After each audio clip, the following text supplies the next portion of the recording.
কি জানেন যে এই ছোট্ট 3টা বিষয় আপনাকে জান্নাতে নিয়ে যাওয়ার জন্য সহযোগিতা করবে। তো চলুন না যেতে আজকে এই শর্ট ভিডিওটা সম্পূর্ণ দেখবেন এবং আশা করি সবার খুব সুবিধা হবে।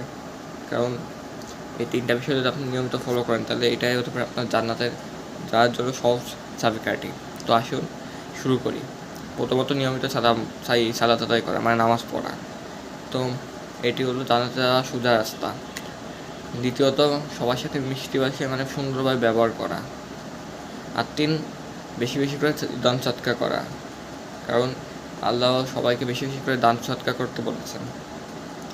তো প্রিয় ভাই বোনেরা, আশা করি আজকের থেকে আমরা এই 3টা কাজ প্রতিনিয়ত আমল করে করব।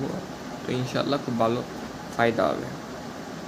তো এরকম নতুন নতুন ভিডিও আপলোড এই আমল টামল পেতে আমার চ্যানেলটা সাবস্ক্রাইব করুন, লাইক করুন, শেয়ার করুন, কমেন্ট করতে ভুলবেন না। তো সবার সাথে আবার দেখা হবে আল্লাহ মালিক বাঁচায় রাখলে। তো আসসালামু আলাইকুম, আল্লাহ হাফিজ।